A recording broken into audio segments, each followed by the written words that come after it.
I kind of nothing religion. You know, I just don't really have a connection or relationship to it, which, by the way, the idea of dying, I think because of what I believe, is only increasingly freaking me the out the older I get. People have such a hard time with meditation, including myself. One person's like, you're just sitting there. And I love to do that. I'm a big fan of just sitting there. I do not think this was literally the spirit of my dead grandfather communicating with me. I had a very vivid dream. He came and picked me up. We rode around and he just tells me, he's like, look. Trae, I appreciate you coming here. Yeah, no problem. Thanks for having me. Yeah, and I know we kind of pre-recording tapped into some experiences you had around loss in life in many ways. And you said your first experience that hit hard was 18? Yeah, I was 18. It was my paternal grandfather, my dad's dad. How was that? Pa, I called him. Mima and Pa, both of which now gone, but Mima lived many years later. She actually just passed at 85 last year. But her husband, my grandfather, died at 69, nice, when I was 18 years old, 2004. And he was very much the patriarch of the family. Like, I love my dad was awesome. My dad has also since died. You know, God kills all the best ones. But like, my dad was awesome, but he was not really like a big time disciplinarian or strict or anything like that. That, like, if I got pulled over by the cops or something, like, they called my grandpa, not my dad. He really like ran shit and was like an old school, like, man's man. You know, he built and raced stock cars in like the 60s and shit, and was like a real gearhead, and also, you know, smoked a pack a day, drank a bowl of whiskey a night, like literally a bowl. Literally a bowl. Well, like a Pyrex mixing bowl, like for pancake batter or whatever. He drank out of whiskey and Coke and ice, every night. I figured it out because, like, you know, I was a fat kid and it just looked like a big bowl of Coca-Cola. Okay. And so I always, you know, I wanted it, and he wouldn't let me have any because he said that's got Pa's medicine in it, you know, which as a child, I was like, oh, they put medicine in Coca-Cola sometimes. That's a way you can take medicine, which is true when you consider that booze is, you know, kind of a medicine to some people. But I figured out a little later when I was a little older, oh, that's got whiskey in it. But anyway, so he lived rough in that way, like did not take care of himself, and died of a massive heart attack. In 2004 at 69 years old. And it definitely, that first one really did fuck me up, because the other thing is, like, without getting into all this, because people that follow me that are watching this right now are like, oh God, here he goes on the hometown shit. But like, also my hometown, my tiny little hometown in Tennessee, it also was dying at the time. It had been like, there was a factory there. The factory moved out right at the same time that all the pills showed up, Oxycontin and all that stuff, and it just devastated the entire community, and it's never really fully recovered. Well, this was in like the middle of that. So like, my family's businesses are failing and all this shit's happening when he died. So it's like we're broke. Basically, after he would, like, my dad has no money. So, like, now that my grandpa's gone, I, like, at 18, I know that, like, at least financially or whatever, like, I'm on my own, you know? Like, I didn't have anybody I could, like, ask to help me out if I needed it. Mm-hmm. And I wasn't even conscientiously thinking about all that, but that just is true, and it definitely, like, fucked me up. I mentioned before we started, like, he died, and 2 or 3 days after we buried him, I went to Knoxville to go to the University of Tennessee, right? So I drove off to college. I'd never, my hometown's tiny, real small. I'd never been anywhere. Like, to me, Knoxville was like fucking Tokyo to me. What is your hometown? Tokyo? It's called Salina, Tennessee. Okay. Like, there's no traffic lights in my hometown, or McDonald's, or anything. So people or jobs, or hope for the future. It was like, before the factory left, it was like a real quaint, cozy little southern town. It was nice. But I'm saying in the 90s, when the factory left and everybody, you know, factory left and pills showed up same exact time, and it just decimated it. And that's, you know, far from a unique, I'm on the border of like Appalachia, so like coal country and shit. So it's like, that was, you know, that's where rampant. It started. Really hit. It was like the epicenter of it all. Right, yeah. Right, and it went, so that's kind of where I grew up, and it, but I'd never been anywhere. Like I said, Knoxville was like Tokyo or Manhattan or something. And it was just very overwhelming, and he had just died and all this stuff, and like, I couldn't handle it. So I came back home, and I ended up going to a college closer to home called Tennessee Tech University, which I loved, actually. So that worked out, but I was fucked up by it, is what I'm saying, and was like struggling. And I was a smart kid. I had a full ride academically and had all these scholarships and stuff. Nice. And I still was like, I can't do this, and I came back. So it was like on the verge of really fucking my shit up, right? Possibly. I mean, I'm a comedian, so none of that shit ended up mattering anyway. But like, probably helped all the bad stuff. But still, like, my guidance counselor was worried about me and that type of thing. And then, and I know how woo-woo this sounds. I'm not generally a woo-woo person, new agey, spiritual, or nothing like that. And I'm not religious either. I do not think this was literally the spirit of my dead grandfather communicating with me. I think it was just my own brain. But either way, I had a very, very vivid dream one night. I mentioned my grandpa was a gearhead. He was like a mechanic and had a car lot and all this stuff, and had been into cars his whole life. I had a dream where he came and picked me up in a like 57 Chevy or whatever. And we rode around, and he just goes into this whole thing. He tells me, he's like, look, you know, you're special, you're smart, you've got a lot going on, you got a whole lot of life left to live. You have things that you have to do that are important. The last thing I ever want to happen is for me being gone, me dying, to fuck that up for you. You know, he'd say fuck that up, but but he's like, don't let it would devastate me if I knew that me dying ruined all the great things that you have going for you, or the potential, your life. Like, I would never want that to happen. And I woke up the next morning, and like literally from that moment on, like for carrying throughout the rest of my life, it like just reframed the way I thought about loss and death and stuff. Because I think that's true usually. Like if you have a good relationship with somebody who you do love and they love you back, I mean, that's true. They don't want, if you are grieving so hard, you just let yourself fall apart and ruin your own life. Like your loved one who died, that would kill them to know that. Absolutely. So like once I kind of realized that, I just, that's how I've sort of been about it ever since. So years later, when my dad, his son died, like my sister, I have a younger sister, she's 3 years younger than me. And I mean, it really, and I mean, I get it. I mean, he died of pancreatic cancer, which is like brutal, like one of the worst things imaginable medically. And my sister was like, I mean, really, really torn up and fucked up over it. Right. But I mentioned I have kids. They were babies at the time, like little, like one of them was like 1 year old and the other one was a newborn. And so in addition, just I had that, when you have kids, especially always when they're little, it's like you don't have the luxury of like falling apart when something goes bad. So that plus just my whole philosophy on it. I mean, of course it made me sad. Of course I grieved it or whatever. I definitely started drinking more at that time. But like I just, I was like, no, I mean, I gotta keep living. I gotta keep doing all this dad shit and doing what I need to do. And, my sister, who has since gotten better, but like, she was just, like real torn up and depressed over it, and she was like, like, I don't want to do anything. I don't know how I'm going to do anything because I'm so sad about all this. And I tried to talk to her about this whole thing, the way I look at everything. And it just, she's like, yeah, I get that. Like, intellectually, I get that, but that don't change the way I actually feel about it, which I also understand. But for me, it did and does. Yeah, I mean, I think that's a very powerful realization to make, because I've obviously had hundreds of these conversations in my own experience, and that's a big thing I lean on, is that idea, and specifically what you said is big when you have that relationship, because even like that, you listen to Dan Soder's episode, he had a complicated relationship with his father.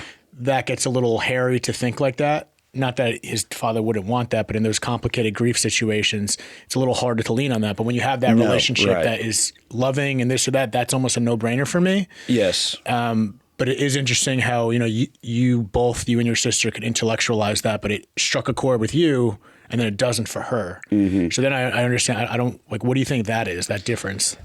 I mean, as wild as it might sound, I think it's at least in part still goes back to that dream that I had. Right. It was like a literal revelation. Do you know what I mean? Mm-hmm. And so it just like that affected me, and that's just how I've been about it ever since. And my sisters were just talking about it or whatever. Yeah, difference of having an experience like that, and I've had these, as you say, those woo-woo conversations. Does it matter to you, even whether it was your head or whether it was a spiritual experience? No. I mean, because I know that it was true, right, at its core or whatever. So, I mean, that's the important part. Yeah, where's your head go with that? Have you ever thought, again, if you're saying just whatever the revelation was enough in itself, do you ever contemplate, like, wondering whether was that my grandpa? Yeah, sometimes, because the truth is, I've said this before too, especially like since my dad died and everything, like, and people don't like to hear this, other people in my family and stuff like that, but like, I wish that I did believe that, like, their spirits are watching over me, or they can see me and see my kids and all that stuff, like, or they could see the success that I've had in stand-up, my dad in particular, because I had started stand-up, but I was still just like a local MC guy when he died.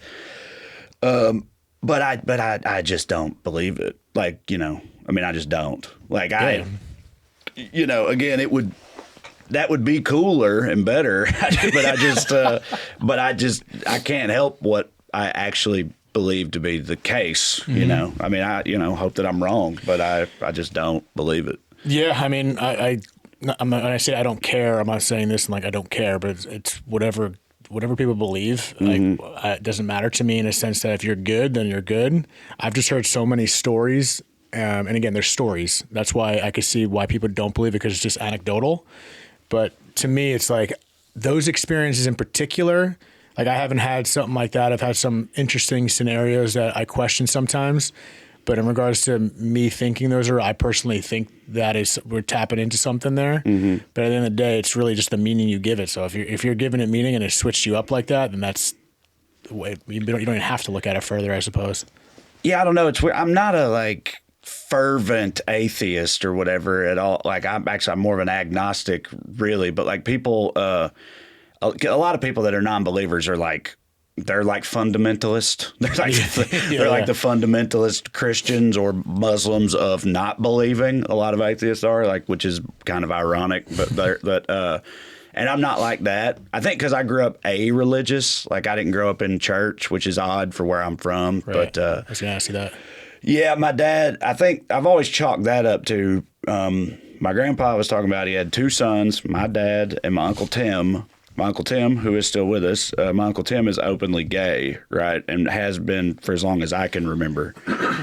And so I think that's why I've just always assumed, I never really asked either of them about it, but I think that's why my family didn't, go to church, because I don't know how much you know about the Southern Baptist dogma or whatever when it comes to homosexuality, but it's not super accepting or progressive, especially back then, in the 80s and 90s and stuff. So my dad never told me that's why we don't go to church, but I just assume that's at least part of it. Mm-hmm. And either way, we didn't go to church. So I don't, because again, those hardcore atheists I'm talking about, I've known and met a lot of them. And usually they have some kind of real trauma mm-hmm. from religion. Like, they did grow up in the church, and when they were oppressed by it, or, their parents were fundamentalist lunatics who, ruined their childhood mm-hmm. and all that shit, and they blame it all on God. But I kind of nothing religion, I just don't really have a connection or relationship to it. And then as I got older, just logically, I just think it's more likely that, that there's nothing, that when, you die and that's just that, which, by the way, is part of the reason that on a personal level, like I said, loss, I've got, I think, a somewhat healthy relationship or idea of in relationship with, but the idea of dying, I think, because of what I believe, is only increasingly freaking me the fuck out the older I get. I'm terrified of it. I'm not going to lie. I try to act all cool about it. I'm not ready for it or comfortable with it at all.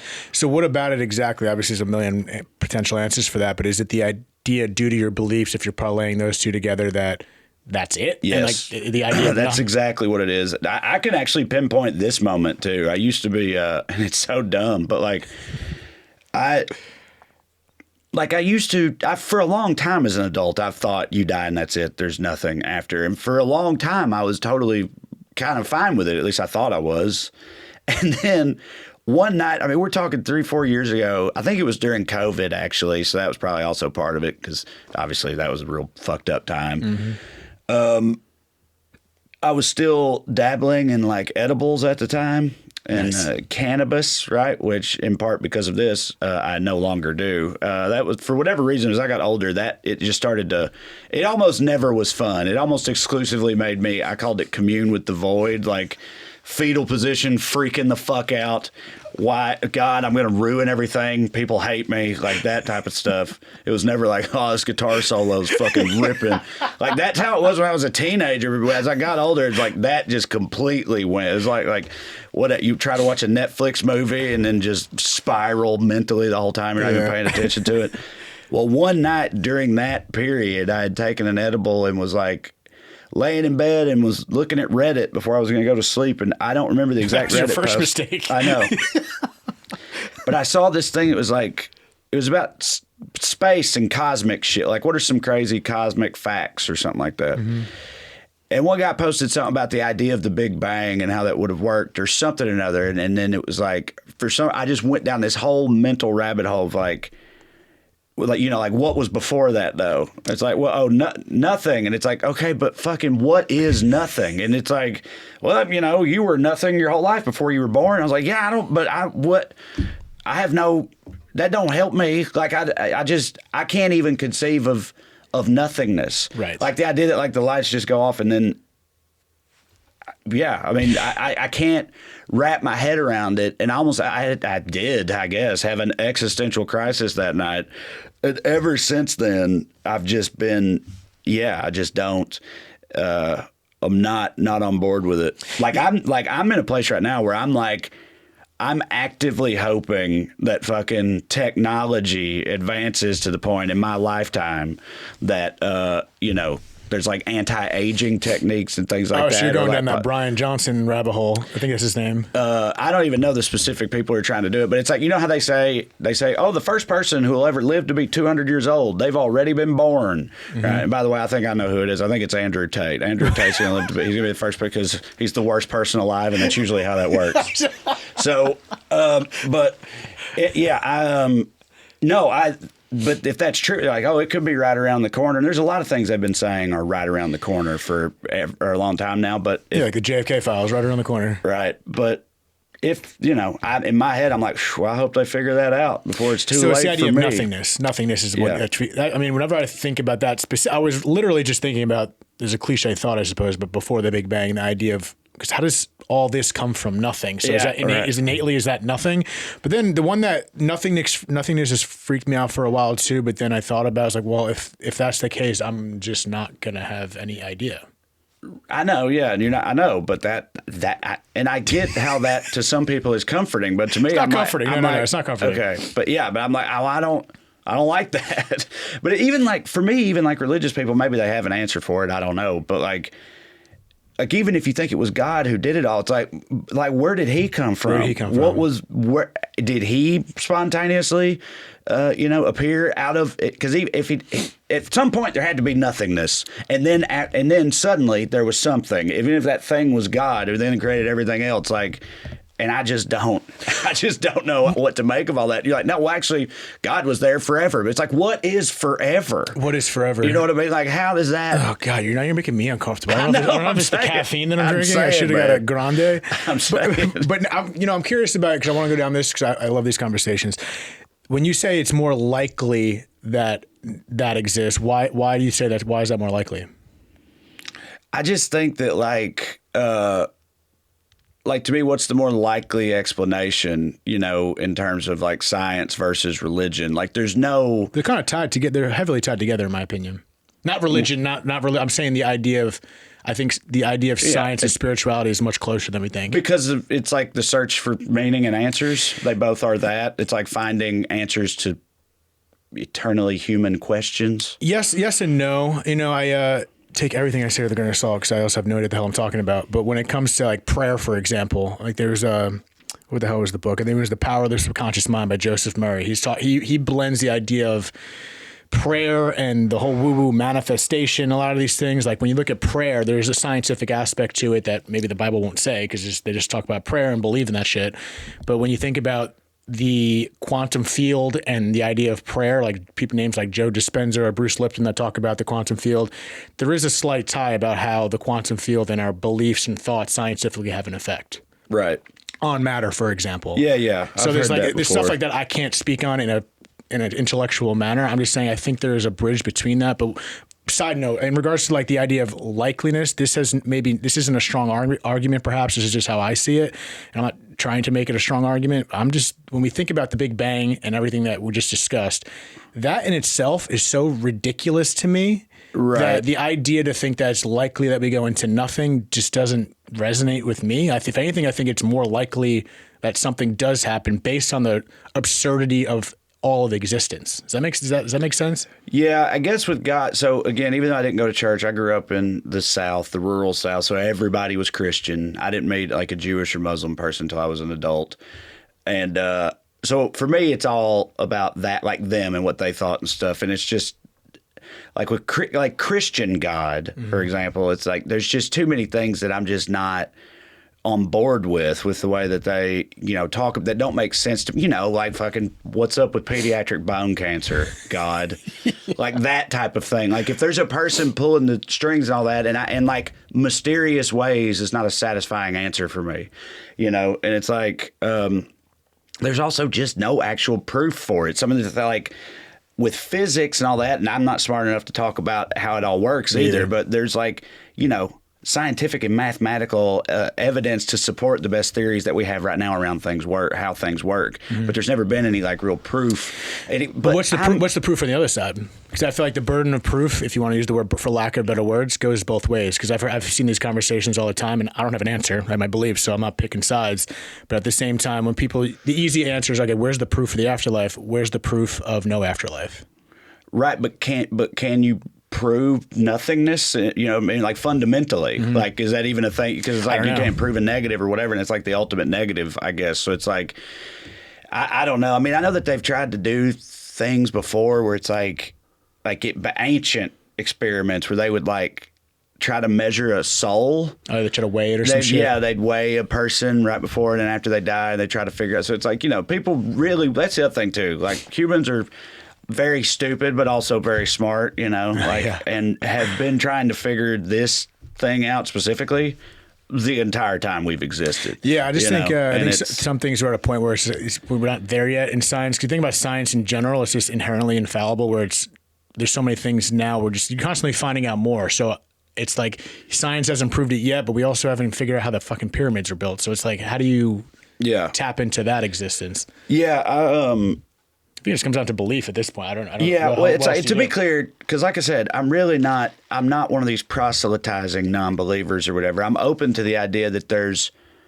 some larger thing. I hope so. Yeah, right. Like even if it's like, I don't know. Even the idea, like if this is a fucking simulation or whatever, and the simulation that we're in was created by basically, us, but tens of thousands, super evolved humans who they created a simulation like this, and then now we're back in it. But and it's like, I mean, yeah, well, it depends on who's running it, I guess, and what they're doing. But I'm just saying, or like an alien intelligence or fucking panspermia or whatever, like any of that, like that's something that we don't understand, that we lack the capacity to understand, is out there or happening or whatever. I just don't think it's any of the like terrestrial religions and their gods. I don't think any of those are it. There could be something, but I don't buy that any of us have cracked it yet or know what it is. I love your story with the dream because specifically of your belief that it was intellectualized in your head, and it shows again the point I've been always trying to make, that it's just the meaning you give it. So it's beautiful. You don't necessarily believe in an afterlife, but that was such a powerful effect on you, and that enough to me is like, that's amazing. So it doesn't even matter which side you want. So my question is, with your, you're leaning towards the idea that maybe there's nothing. Does that give you more meaning in life, believing that, oh, this is all we have, so I'm gonna make the most of it? Like, what kind of meaning do you pull from that idea? It's kind of both, meaning like, I think at the end of the day, we are very cosmically insignificant, and on the grand scale of everything, grand scheme of things, it's like, how much does any of it mean? But you still want to make the most of it and leave a good legacy and all that for, your loved ones and people you leave behind. Like in terms of God and all that, I always thought that, and I'm going to end up butchering the quote, but hopefully I'll get the spirit of it right, that Marcus Aurelius had that, like, kind of had it figured out, where he was like, lead a good life, live a good life and be a good person. Like, if there are gods and they are just, you will be rewarded for that. If there are gods and they are unjust, then fuck them anyway, basically. I mean, that's not how he put it, but he's like, if there are gods and they're unjust, you should not want to worship them or care either way. And if there are no gods, your memory will live on in in your loved ones and all that stuff after you're gone. And it's like, to me, that's kind of what it comes down to. But the whole, like you said, I think it's more likely something maybe does happen. Well, going back to what we were talking about earlier, even then, like, if something does happen, like, for how long? Like, if you go to heaven, it's like, forever. And it's like, well, that's hell. Eventually, like eternity, even if something does happen, there's an afterlife or whatever, dude, it's still got to end at some point, because no one would, unless we get like maybe reincarnation or something. You get like reset, you start over, and you're not cognizant of it. But then this version of my consciousness is still committed to nothingness, and there's a new version, I think a severance shit going on. That point freaks me out more than the nothingness, the idea of eternity. I think Jim Jeffries had a bit, I forgot which special it was, but Jim Jeffries brought up like over a decade ago, saying, like, the idea of eternity, I'm butchering it, but he was like, that eventually you'll get fucking bored. Because of course. And again, I think personally, I'm like, I don't think the feeling of being a human compared to others is just incomprehensible. If that were to be a thing, my thought is this: we can't fathom it for a reason, because it's two totally different existences, if you want to call it an existence. But the idea of eternity freaks me out more than nothingness, even though nothingness is in part eternity. So they both kind of two of the same deck of cards. But the idea of eternity makes me very uncomfortable. Right. But I don't think we even understand the feeling of eternity when we're there. I did DMT one time, not comparing it, but kind of this small snippet of a experience that I had. It just felt as if, and they call it, I think, the dying molecule for a reason, because people, I guess you wouldn't be able to compare it to death if you haven't died, obviously, but it felt like that transition if I were to try to conceive what that would feel like. And when I was in this place, it was like, there was no concept of anything that we're talking about. Right. So it was as if it literally didn't matter, because there's no time, because they would say time isn't linear, time is a construct. So as a human meat sack that we're talking, we are basing it off the idea of what we believe time is. So hypothetically, what the fuck is time? So and maybe in that realm, time isn't even a thought, so it doesn't even feel like eternity. It just feels like the present moment forever.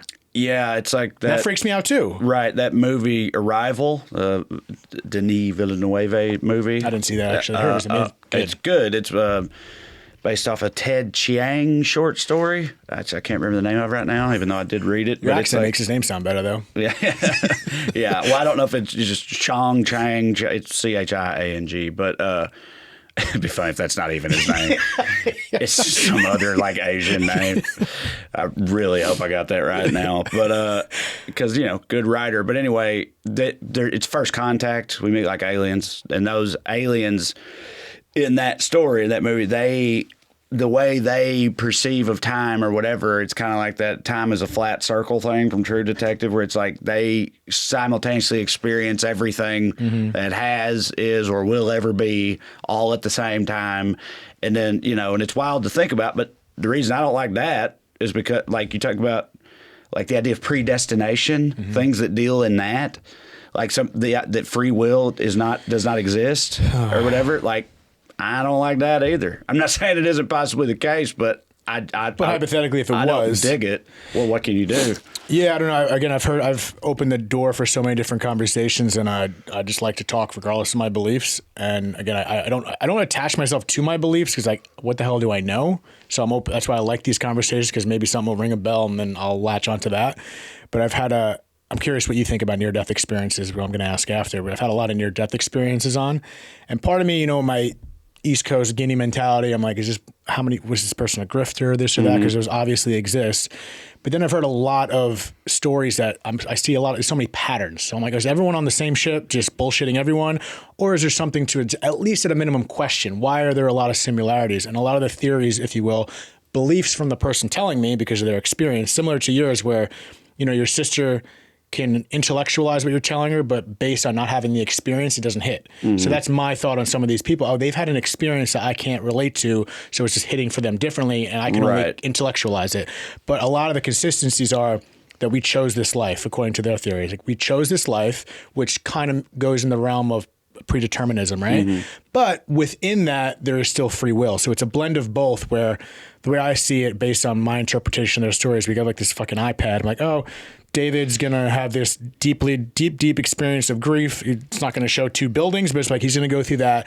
And for our soul in that world wants to experience that, because of what I was saying is that the human experience is so unique, if we are humans, by the case we understand it, that they come down here to experience, or we come down here to experience that because we can't experience it up there.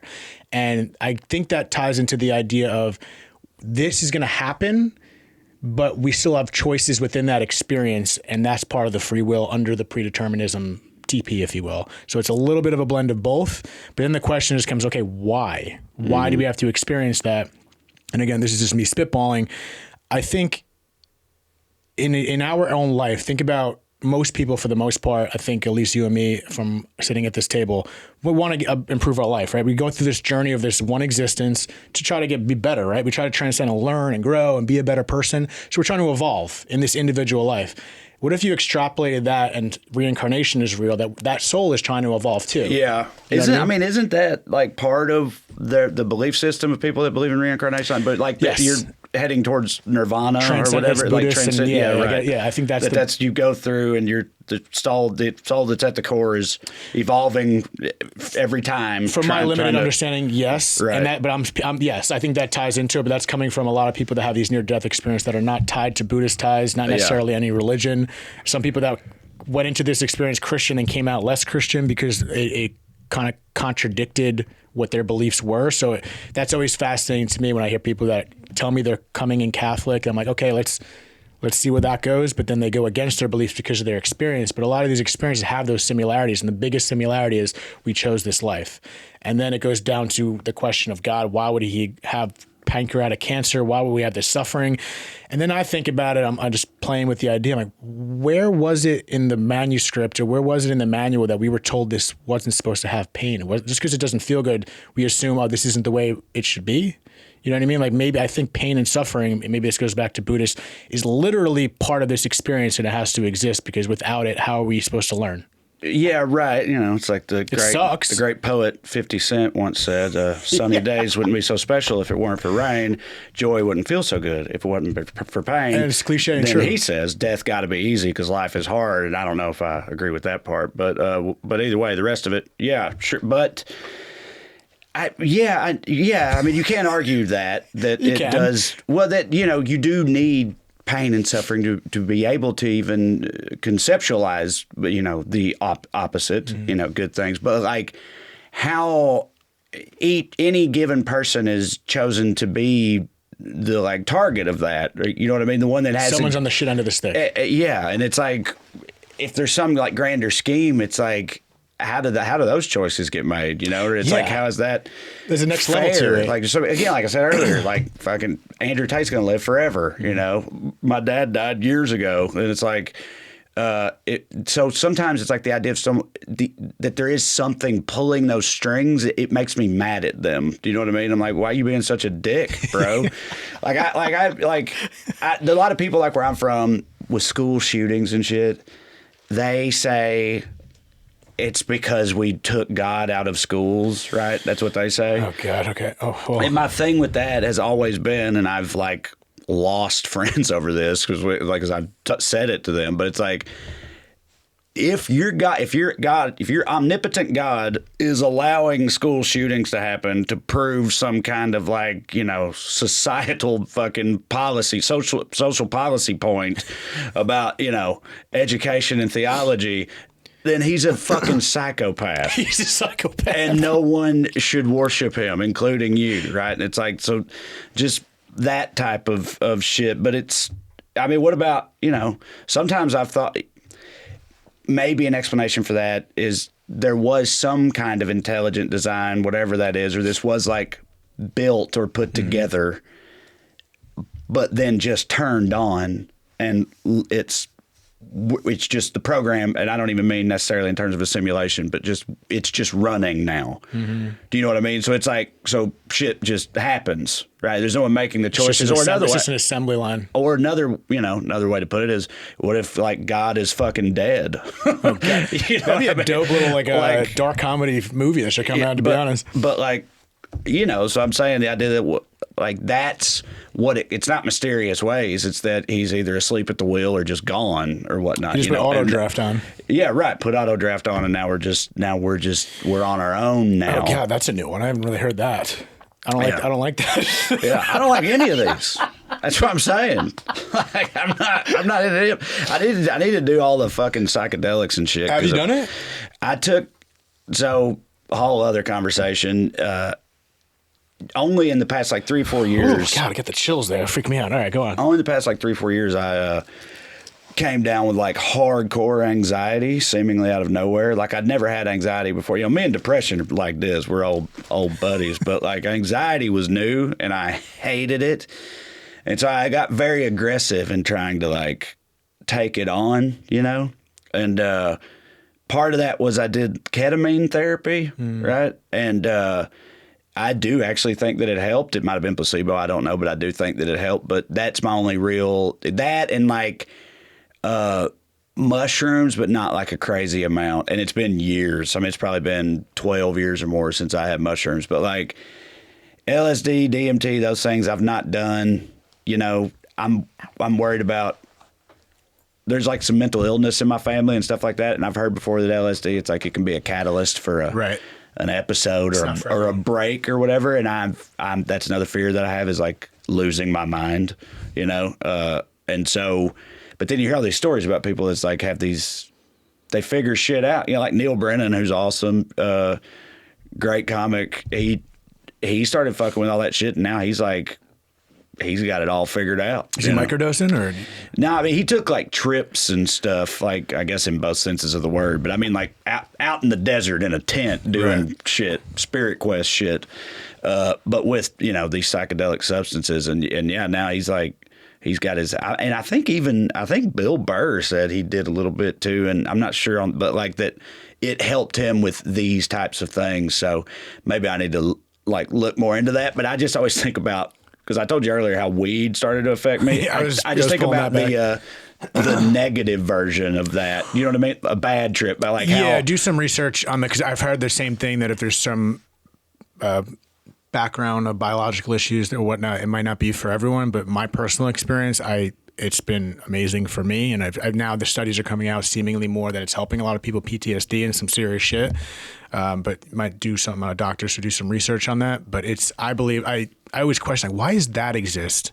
You know, beyond existence of what we just discussed, like, why are those things there? And I was like, wait, but these are just like little portals of seeing things the way they are. Because if you think about how matter and atoms and all energy and vibrations work, we're seeing things as matter, but that's not really what it really is. So I feel like mushrooms and these hallucinogenics may just be a little bit of a portal to see things how they really are. Yeah, it's funny you say that. One of the times I was doing ketamine, I got a sense that was happening, but then it's like after I came through the other side, it like faded like a dream, and I can't really put it in back. Yeah, I can't really put it into words anymore. But part of the experience, like you just said, it's like what we see and everything is not what things really are, and it's just a bunch of atoms and matter and all this stuff, and it's like even in the air, you know, Everything. there's something there's everything everywhere, and also it's still somehow mostly just empty space. You know the way that is like what is that? and so one of those experiences it's like 10:30 in the morning. This is too much. I know, dude. Yeah, yeah, but like one of those experiences I had when doing the ketamine therapy, it was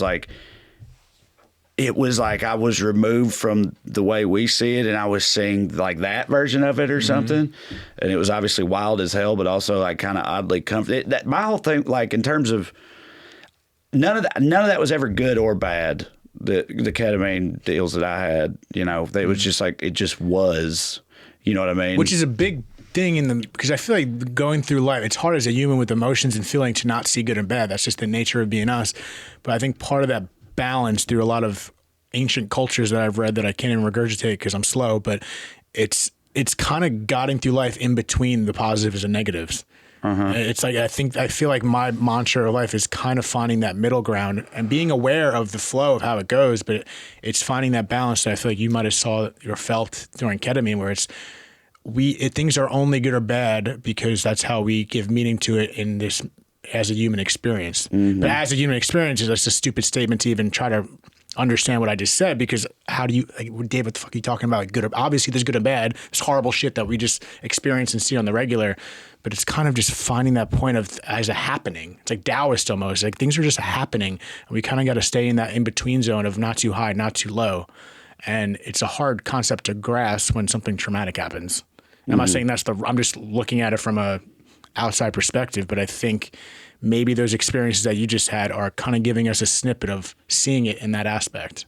Yeah, it did feel like I was like on the verge of something. You know what I mean? Some kind of spiritual revelation or something, but then didn't quite get there, then came back to reality and all that. And then I was doing it for the anxiety reasons, and that got much better. So I stopped, and I haven't, kept it up. I haven't what done do it you think in a long that was? time. That something that just clicks subconsciously, or was it something you're able to latch onto that you think relieved the anxiety? No, I mean, they say that it was, it depends on who you talk to. So it's like medical doctor, in my experience, like it was prescribed to me, by a doctor, and the doctors that do it, again, in my experience, they say it's physiological. It like the neuroplasticity of your brain, it literally rebuilds these like neural pathways and stuff, which are tied to anxiety and why it happens, and depression too, I guess. And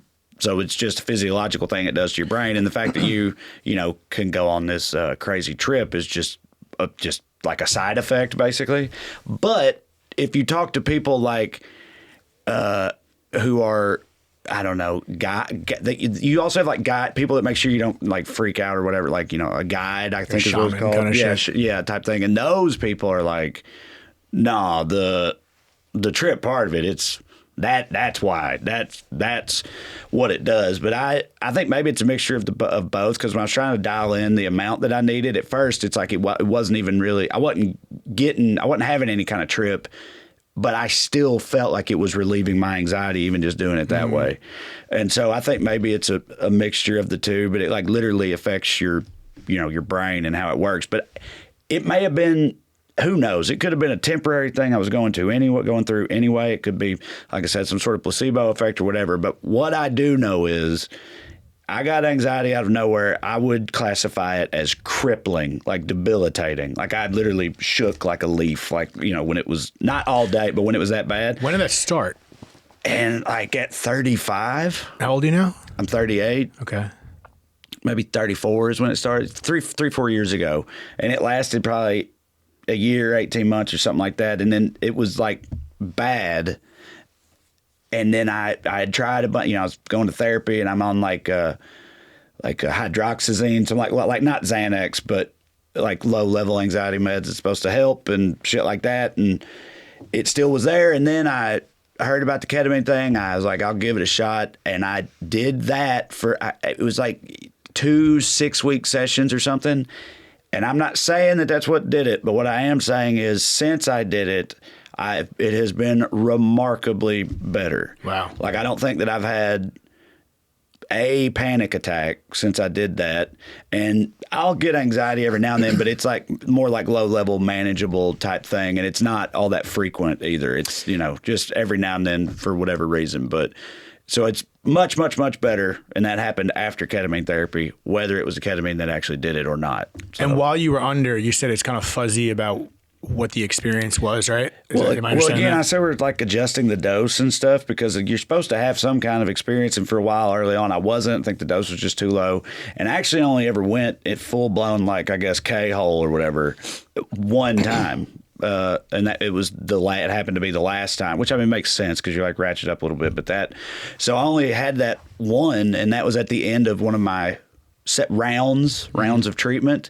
And then I got better, so I didn't go back to it. So the one that I had, it was like, again, I know how stereotypical this all sounds, but this really was what it was like. It was like I didn't have a body anymore, literal out-of-body experience. It was like I was seeing the universe in a different way. It didn't look like this. It looked like what it really looks like. You know, like we were talking about atoms and molecules and stuff, and I was just a lone point of consciousness floating through the vastness of the universe and existence and time and everything. And it's just all, and it's like, you know, it was like that. And then, like I said, for me though, then I came back and it like the experience of it like faded, right?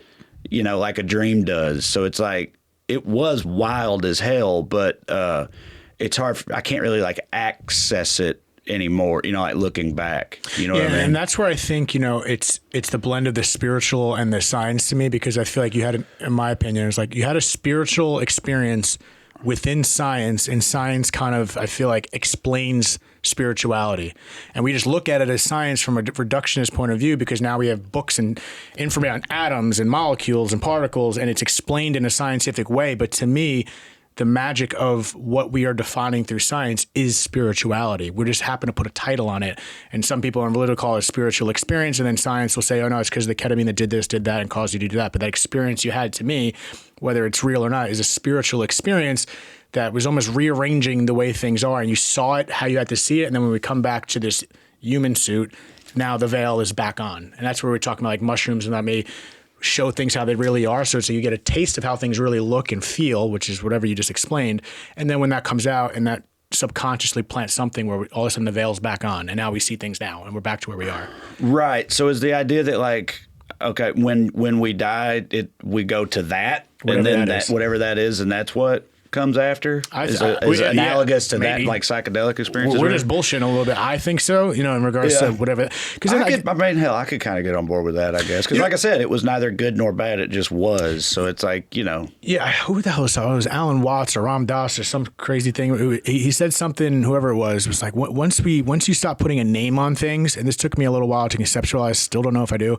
So when you stop putting a name on things or a title on things, that's when you see things the way they really are. Like instead of saying this is a table, or you're Trae, I'm David, because once you put a name on something, it is you're putting something in a box, right? You're putting things in a box that you can't look further out of. And now you have these biases and thoughts, preconceived notions from experiences, and you're putting things in a box. So now you're stuck there. You can't see what else is around there. So once you start putting a name on things, you're kind of limiting things. But when you take the name off, as weird as that sounds, you're just seeing it for what it is and enjoying the experience and allowing the unlimited potential of how you can see something. And so I feel like once you start titling things scientifically and very objectively, you're putting things in a box as opposed to just experiencing and seeing it for what it really is. And I feel like you saw it for what it was and that's why it's hard to compute it as a human, because we're so used to putting titles on things, right? But when you were in that experience, you were just experiencing it and seeing it for what it was, which is what it is. Does it make any sense at all? Kind of. I think there might be, even is like a French word for that. You know, they got all them words for cool shit that happens. Like, it's like part, you know, like deja vu. That's not what we're talking about, right. But they have a word that's like joie vu or some shit like that I think kind of means a version of that, where it's like seeing a thing for what it actually is, like for the first time or whatever, or a thing or a person or an experience or whatever, you know. But yeah, I think that goes back to like we try to understand something, and sometimes I just throw my hands like I just think it's incomprehensible, and I'll find out like whether I'm right. I'm not saying I don't care about being right or wrong, because I have what am I controlling anyway? It exists anyway. It's fun to theorize, and it just goes back to the meaning we give it. And if you choose to give something a meaning, then it's so. If like as simple as someone says things are never going to get better, okay, that's your choice. And people don't think it's a choice because you're relating to how things are, but it's the choice you put, the meaning you give towards something is going to be your reality. So, and if it makes you happy, great. But if it doesn't, then maybe try to just look at it from a different place. But if you're putting in, not you, the general you, if you're putting it in a box to look for proof and calling it something and leaving it there, then there's going to be no room for any rearranging. Yeah, I mean, you said the meaning is whatever you decide it is or whatever, but at the same time, I do think that there are certain things, because it's like the idea, if someone has like whatever, depression or anxiety or whatnot, and it's just like, we'll just be happy about stuff. Right, it's not that. Yeah, it's like, well, I can't. It's a physiological thing, but like, I don't. But it's like you said. No, at the end of the day, like the only like real answer that I know that I have is that, like you said, it's incomprehensible. And I don't know. But it's a non-answer answer, which isn't. Like, some things don't need an answer. Right. But you said something a minute ago that made me wonder. Like, are you? And you were talking earlier about like an actual effect, subconscious, like thoughts and prayers and stuff can have. Where are you at on like The Secret or the idea of The Secret? The thing. It's like manifesting. Your reality or positivity or through positivity or however that works. I never read it. I may even have it wrong. I think I think there's a balancing effect. I think it's a balancing effect. I believe in it, but it depends how you go about it. For instance, like I'm going to try to make sense when I say this. Joe Dispenza? Dr. Joe Dispenza? Mm-mm. Well, he's very big into that, but it's really based on meditation, but he brings a heavy scientific approach. And a lot of the way he says, like this 3-day thing I went to see, and I was making fun of the people a little bit because like this kind of feels culty, but it wasn't culty. I was just having fun with it. But he blends, when you said physiological, his explanation is, a lot of things are physiological when it comes to depression. And it's not just a light switch. It's not like, oh, I choose. Like that's where people take it, I think, a little bit wrong. When people say it's a choice, it's not a fucking choice. It is, but it doesn't it's not a light switch. Like I'm just going to be happy and it works. No, because the challenge of that, he talks about getting the mind out of the body. And what I never understood that until he explained it. Our body follows our mind. It all starts up here. Like it literally all starts up there. If we agree with that, but you feel it in your body. So the whole idea is through thought, to get the feeling out of your body and rearrange that. So the manifestation, the scientific aspect is our emotions due to an event tend to run every decision we make and the things we feel. So his question is how, I might be going on a rant that may not be answering your question, but he explains it how by changing the thought in your mind through labor and energy, and that's where it's not a light switch, where you literally have to consciously sit there and think about the negative thoughts and the way you're talking about it and flip that.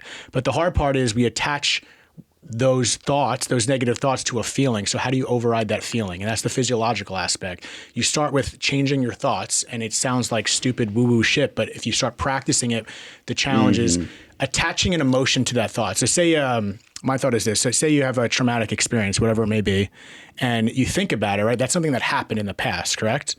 So it feels as if it's happening now, right? Like sometimes you could put yourself in a place, good or bad, and it feels as if it's happening. That's my question. Like, what the fuck is that? It feels as if it's happening, but it's not.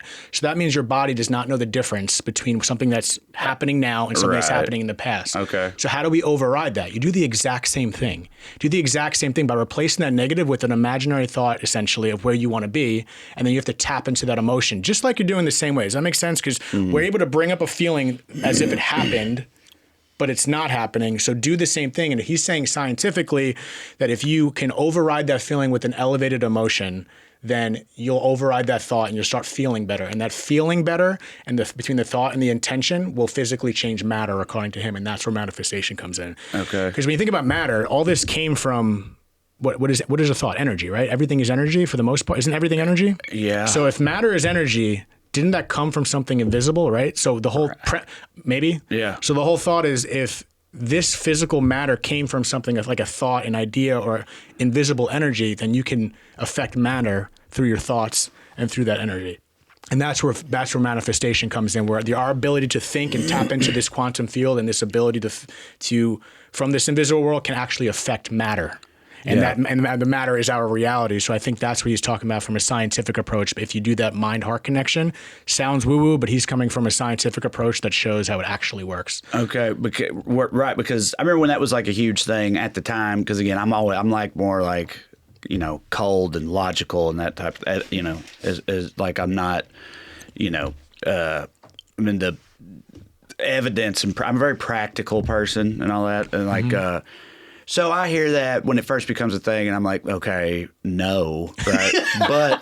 but here's what I'm saying. You get older and shit happens, you have experiences. It's like I've started to wonder about it recently because I realized something, which is that like I started stand up when I was 24 and I went viral and quit my day job and went full time professionally at right before I turned 30. It's like 6 years later. In that 6 year period where I had started stand up and was a young comic and was like coming up through it or whatever, like I used to say all the first of all, because I already had kids. I had kids early, white trash, that's what we do. And I already had kids, which was very unusual for any comedian, but especially a young, like on the come up comedian. And other comics used to say to me some version of like, man, you're really good. If you didn't have a family, you'd have a real shot at this thing, right? Like that type of thing. Because it's like, I mean, it is hard. But, and the whole time I was like, nah, I mean, I'm still going to do it, And they were like, it was like tongue in cheek. I was half joking, but I wasn't. I had supreme confidence. I would tell people all the time, it's like, I mean, I'm going to do it anyway. It's going to be fine. I literally used to call myself, I'd be like, I'm going to figure it out. I'm the voice of a generation, right? Like that. I was like, I mean, I'm like, awesome. So I'm going to do it either way. And I used to always say that just like pushing back and like I said, half joking, but I said it all the time. And internally, I really did believe I would find a way to figure it out. Well, and then it happened, right? And after it happened, and this is the important part, this is like the switch. I'm not thinking about any manifestation or any of that shit back then. That's just how I was and how it went. After it happened, I come to Hollywood. I start doing like Hollywood stuff, selling TV shows and writing pilots and auditioning and all this stuff. And you learn real quick. People tell you it's like this is a numbers game. Any streamer or network, or at least back then, they'd buy like fucking 50 shows. They'd make 10 pilots. And they'd put 2 of those pilots on the air. So it's like your odds are infinitesimally small, even when you like sell a show. And that's just the reality. So it's like, again, I've always considered myself a practical person. So I started thinking after getting out here, anytime some new thing comes up, show or project or whatever, I'm always like, well, obviously this isn't going to go anywhere, but, we'll give it a shot. Because that's the most likely outcome. But after years of doing it, and that they never do, right? And it's been like 9 years, and it's like, well, okay, am I just right in being realistic about the possibility of it, and that's why I'm correct? Or is it like, or is there something to the fact that it's like, I used to always say, like, without a doubt, it's like, no, I'm going to be very successful. I'm going to pull it. And then it shifted to like, well, in all likelihood, this won't work out, but we'll keep going. Right. But it's like, is there something to that? The fact that, so I've tried to tell myself, it's like, go back to being that guy, just being like action. But that's the difference though, is like, I really did believe it. It's not just, I think you have to so like I could say like I just wrote a feature script I've got people reading. I could tell you, it's like, oh, it's going to get made. It's going to be a big hit. But like, I don't really believe that. It's like, but I wonder if I could make myself actually believe it. Yes. Would that make a material difference in what actually happens in reality? I believe yes, and that's kind of the big preaching, but you tapped into it. It's the actual belief, and the actual belief is the intent. So the way he breaks it down, again, take it for a grain of salt, it's two steps that you were doing unconsciously or consciously. Is the first, though, is the intention, the thought, which is what you were saying. What is that? If you put it on paper, the intention, whatever it is, what comes with that? It comes with freedom, blah, blah, blah, blah. And then next is, what's the emotion come with that? Like, what would I, hypothetically, let's have fun with it. What would I feel if someone bought my script or whatever? What would that feel like? And you literally sit there and just ask yourself, like, become an actor, like, oh, that would feel this, that, and the other. And then you try to tie the two by thinking of the thought, attaching yourself to that emotion. Again, you were doing this. You had the thought, I'm going to be successful. And by thinking that, you probably naturally attached, like you felt it already. So that's a feeling in the thought, the psychosomatic aspect of it. And then through that, according to this, that's how you were affecting matter. But regardless of that, even the whole if, shoulda, coulda, woulda, my thought is, why don't you, what's the harm in just trying it? And I know the idea thing, but I don't believe it. But if you actually practice it, like literally a daily thing where you sit there, however you want to do it. If you want to close your eyes, you just want to constantly do it over and over again, where it's not going to happen in a day. You might think, David, I did this for a week, didn't work. Okay, well, keep fucking going. You're not good at it. Do it again. But what is the harm in trying it? If anything, it's a fun experiment. You come back on the podcast, let me, David, it was bullshit or it actually worked. My thought is, what is the harm in thinking positive and trying to believe in yourself to the point where you do it enough, where you actually, that's the difference between that example I gave you, in my opinion, where you can attach emotion, that you just have to override that emotion. So right now you're saying, I don't believe it. That comes with an emotion, in my opinion. You have to override that emotion by putting yourself in the place if it actually happened, just hypothetically. And then once you can override that, that's what meditation is, according to what I'm learning. I was about to ask about meditation. That's where the meditation comes in. Right. And part of me, I've been practicing, and then at the end of the day, regardless if stuff quote unquote manifests, after I do this practice, I'm like, oh, I just feel better. So I already won. At that point, if I actually feel better and it works for me personally, I'm like, okay, good. But for someone like you that's naturally creative, it's like, why don't you just like fuck around, have your own experiment, try it, sure, see what happens. Yeah. And meditation. So you do meditation, and how long have you been doing it? I've been doing it for a while, but completely undisciplined. But ever since this event that I went to like a week ago, I've been doing it every day. And it's effort. It actually, I remember when I first did it during the event, it was like 45 minutes, and I've only done 10, maybe 20 max. After like 30, 40 minutes, it's uncomfortable. That's why people are like, I can't meditate. And it's like, just first of all, do it. And you're going to get distracted. You're going to feel uncomfortable. But part of it is taking the mind out of the body. Like I said, as corny as that sounds, because when you sit there and I feel uncomfortable, I'm physically in my head, oh my God, I have to turn the iron off. I have to do this. That is your body sensation literally overriding your brain. And so that's the effort part, is literally your brain saying, yo, stop being a bitch, to override your body. And that's part of the practice. And eventually you can override that through the practice. And I think people overthink it. It's just to sit there and just breathe and just let the thoughts come. Okay, because this, and I know this is why I should do it, why it would be useful to me, but it's also the same reason that it's difficult. Even the idea of it is because like I cannot shut this down. Everyone's like that. I mean, it's just like, hierarchies that, but everyone's like that. It just runs crazy all the time. But I think also what I'm learning, this is just me personally. I used to think, do meditate? Oh my God, I have so many thoughts. How can that is literally the practice of meditation. You're not going to shut your thoughts off. One example I heard was, think about you're sitting in front of the 405 or some traffic. You see all these cars go by, right? Those are all our thoughts. We have like 50,000 thoughts a day. So you're not going to shut that down. It's about, oh, that's a thought. Let it go by, just like the cars going by in traffic. It's not about fighting it and stopping thoughts. That is not the practice. The practice is acknowledging the thoughts, but just realize that's what it is. It's a thought. That thought's not made, it's a thought. It's going to happen. Let it go by. Back to your breath. Let it go by. Another thought. You're going to think, now your body's going to feel uncomfortable. Acknowledge it and be like, nah, I'm going to override that, a little bit of willpower, just sit there physically. But it's like this idea we have to let go of our thoughts. That's like, I want to say that's impossible, but kind of not, because the more I do it, the more I realize after like a week, I'm like, oh, I'm kind of getting a little better. I'm not perfect, but now I'm able to acknowledge my thoughts, let that shit fly by. It's just a thought, come back and think of it like a rep at the gym. It's like, well, that's one rep, and then go back. You're going to get distracted, come back. Then just like anything, you start getting better at it. And all of a sudden you find a kind of a piece of control. And then that's just let go of the idea that I think too much. Every human is thinking. You may be smarter than some, but it's like every human has thoughts. It's not about blocking out the thoughts immediately. It's about working through that. And that's where the effort comes. It's hard. I was doing it for 45 minutes. I was completely uncomfortable. I had a million thoughts. I was thinking about the bottom of my foot. I was thinking about the call I have to make. Of course, that's part of it. And I think it's just taking control and bringing cohesion back to our brain, because we're constantly thinking about a million things. But once you can slow it down, just acknowledge a thought, as an impermanent flyby, then you slowly practice it, but it's not going to happen like a light switch. And that's where the decision comes in, where I think people misconceive, oh, I got to make a decision. It's not just a decision as I'm going to walk out the door. It's a decision to make the effort to work through it. And it might take a week, month, 6 months, I don't know. But if you keep doing it, I've noticed on a small incremental sample size that I get better at it. Yeah, it's just so hard to like start doing a good thing. Like anything that like helps you. It's like thankfully it's like I'm pretty good about like exercising because I feel like but I eat like shit. Like so I don't, and I know it's like 80% diet and only 20% exercise, because of course it is, because the diet's the part that I suck at.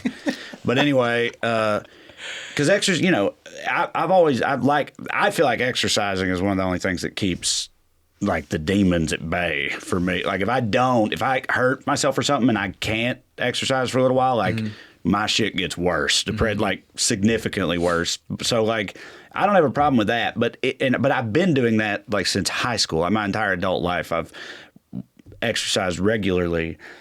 But anything else, like, you know how many times I've started and then stopped, like learning guitar or Spanish? Oh, yeah, same. Yeah, guitar, Spanish, I've only even attempted meditation once, but it's one of those types of things where it's like, I know it would be rewarding and all that, but it's just like, you know, it's just hard to actually start a thing and stick to, especially when, you know, but everybody's busy. Much busier people than me find ways to make time. Because it's like, I do make time for the exercise. It's like, if you know, you just have to make the commitment to doing something that's worth it, and you'll find the fucking time. And it's like making these other things worth it to you and actually sticking to it. It's good to just stick to something regardless. I mean, unless it's like heroin use or anything, probably don't want to stick to that. Everything in moderation. But the one quote, I forget who said it, was it's like everyone should meditate 20 minutes a day. And he said, if you're too busy, then you should meditate for an hour. I see. I get that. I understand. But it's easier said than done. But at the same time, you think about it, people have such a hard time with meditation, including myself. You are literally, one person's like, you're just sitting there. Just fucking sit and I there. love to do that. I'm a big fan of just fucking sitting there. But dude, yesterday I spend so much time just sitting there. Yesterday I struggled. I was sitting there. I've been rewatching Sopranos for the 49th time. Nice. And I was like, I'm going to go meditate. And I turned on the TV. I was watching Sopranos. And I was like, what am I doing? I just fucking go. I kept watching. I was like, shut the fuck. And I had to take the control over my bodily reaction of wanting to get this weird sensation from watching Sopranos to say no and realize that it all starts up here. But it's hard. And that's like once you accept, this is going to be hard, then you say, okay, now shut up and stop being a bitch and fucking do it. And I'm talking to you. I'm not saying I'm working through this. I'm not saying this is. I just know the idea of it, but I still struggle with the disciplinary action of telling myself to do it. It makes it more frustrating because I'm aware of everything I'm saying. I'm saying, this is just me not making a decision and manning up and letting my willpower step in a little bit. I'm not sacking up. I'm fucking up. And then at the same time, I have to override that sensation with the thought that, if I do this, it's gonna be my benefit. So if I gotta like attach a stronger feeling to that idea of where I want to be to override the feeling of what I feel right now. Yeah, no, I even had that one of the biggest, most popular apps for that, for meditation and stuff. I can't remember which one it was, but like I got like TikTok gave me a free membership to it. Not just me, bunch of creators, because I guess they were like, you know, they need people like feeling good mentally so they can keep making fucking makeup tutorials and dancing and shit for the Chinese government or whatever. But either way, they gave me like a free subscription to it, and I downloaded it. I was like, yeah, I'm gonna, and then it just sat on my phone, and now in my head I'm like, I'm gonna re-download that. I'm gonna give it another shot, which I really am thinking I'm going to do that. So I will see how that goes. But I'll be a pain in the ass if you want. I won't text if you don't want me to, but I'll check in on you once in a while if you want and keep you a little accountable. Right. And you could do the same for me if you want. Otherwise, tell me to fuck off. But are you still scared of death? I mean, yeah. Yeah, a little less so. That thing that we got to somewhere in there about, like, we were talking about the ketamine experience, and your experience, like, maybe it's like a version of that for whatever, even though I don't know why that hadn't really occurred to me, but thinking the idea of that is the closest I've come to being comfortable with any, idea of what might happen afterwards is that one. So, I mean, yeah, I'm still scared, but, it helped a little. I was just fucking around. But, Trae, I appreciate you being here, man. What do you got going on? I know you just dropped a special, right?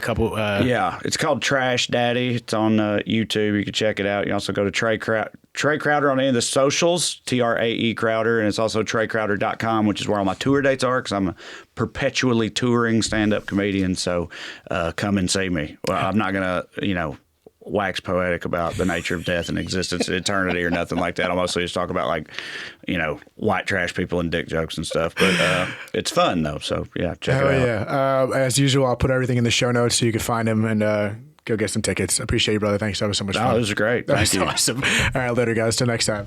Thank you so much for tuning in to another episode of Dead Talks. Please do not forget to hit the subscribe button and also the notification bell. That'll give you updates as to when we post a new video, more episodes, and more content in general. We are streaming on all the major podcast platforms, including Apple, Spotify, iHeartRadio, Pandora, and all that. And also find us on Instagram at Dead Talks Podcast or www.deadtalks.net. Thank you so much.